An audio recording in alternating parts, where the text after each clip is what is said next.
Hello students, welcome back to my channel. अगर आपने अभी तक मेरे चैनल को सब्सक्राइब नहीं किया है तो जल्दी से चैनल को सब्सक्राइब कर लो। और आज की वीडियो में हम पढ़ेंगे मीनिंग ऑफ मल्टीलिंगुअलिज्म।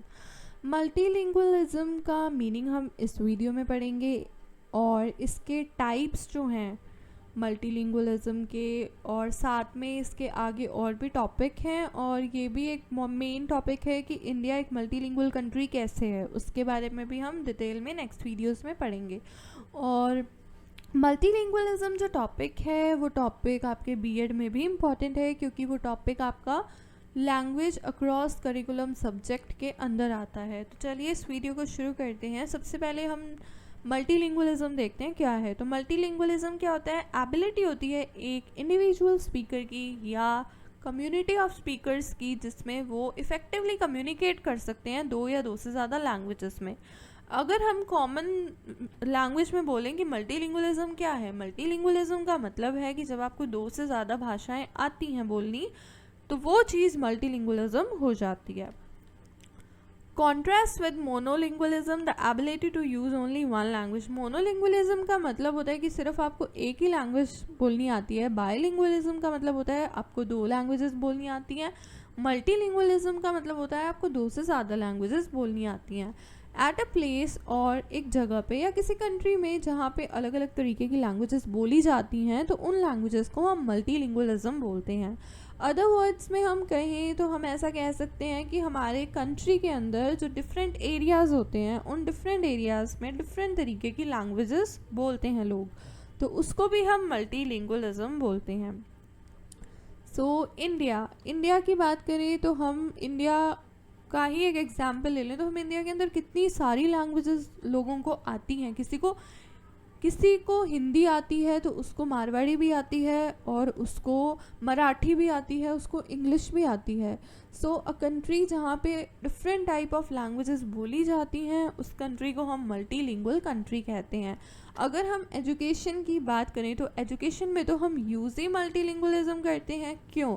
क्योंकि बच्चा जो होता है जब उसका बर्थ होता है, जब वो पैदा होता है, तो वो सीधा अपने पेरेंट्स के कांटेक्ट में आता है। और पेरेंट्स के कांटेक्ट में आते ही जो पेरेंट्स घर पे लैंग्वेज यूज़ करते हैं, वही लैंग्वेज बच्चा जो है वो यूज़ करने लगता है, वो बोलने लगता है, और उसको हम मदर टंग या मदर लैंग्वेज बोलते हैं।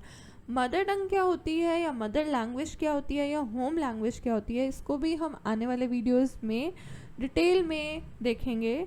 बाकी अगर हम मल्टीलिंगुअलिज्म की बात करें तो जैसे बच्चा जो है वो घर की भाषा सीखता है, तो पहली भाषा तो उसकी वो हो जाती है जब वो स्कूल में जाता है। स्कूल में जाने के बाद जब वो स्टूडेंट्स के साथ या अपने पीयर्स के साथ, फ्रेंड्स के साथ कम्युनिकेट करता है, तो वो हिंदी लैंग्वेज में करता है, क्योंकि नॉर्मली लोगों को, बच्चों को हिंदी आती है। तो जब वो हिंदी लैंग्वेज में कम्युनिकेट करना सीखता है तो उसको एक और लैंग्वेज आ जाती है जो कि होती है हिंदी।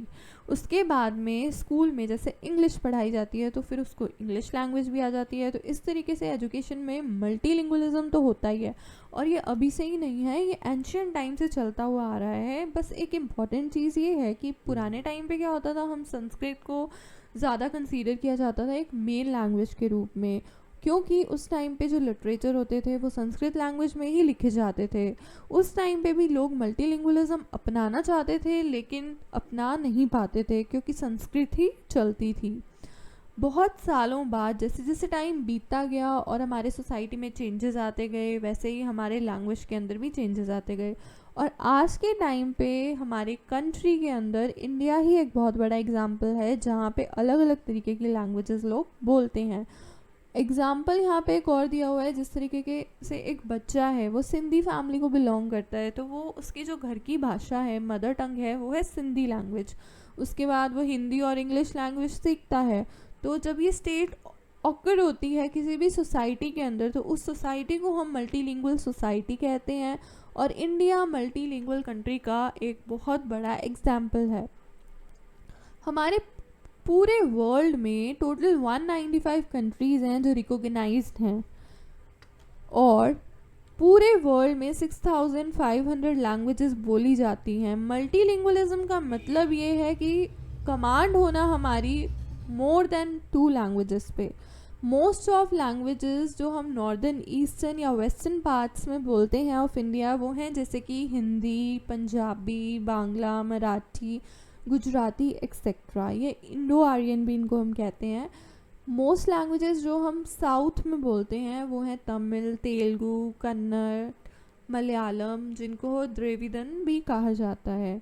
कुछ इंडियन लैंग्वेजेस की हम यहाँ बात करते हैं, जैसे तमिलनाडु में हम तमिल बोलते हैं, बंगाल में बंगाली बोली जाती है, पंजाब में पंजाबी, महाराष्ट्र में मराठी, गुजरात में गुजराती।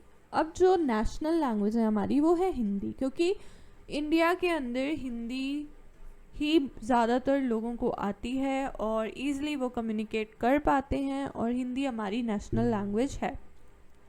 हिंदी नेशनल लैंग्वेज इसलिए है कि क्योंकि जैसे हमारे प्राइम मिनिस्टर हैं या कोई भी बड़ा ऐलान होना होता है, चाहे वो मीडिया में हो चाहे वो आपके यूट्यूब पे हो, वो होता हिंदी में ही है। और इंग्लिश जो है वो हमारी इंटरनेशनल लैंग्वेज है। जब हिंदी में कुछ अनाउंसमेंट होती है तो वो हमारे कंट्री के लिए होती है, और जब इंग्लिश में अनाउंसमेंट होती है तो वो पूरे नेशन के लिए हो रही है।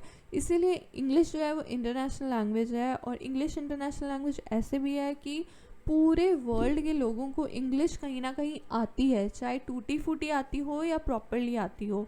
और इंग्लिश से क्या होता है, अगर आपको इंग्लिश आती है और अगर आप किसी और कंट्री में जाकर के किसी प्रॉब्लम में फंस जाते हैं या कुछ आपको प्रॉब्लम हो जाती है, तो आप इजीली, अगर आपको इंग्लिश आती है तो आप सामने वाले से कम्युनिकेट कर सकते हैं, चाहे वो किसी भी कंट्री का हो, और वो आपकी मदद कर सकता है।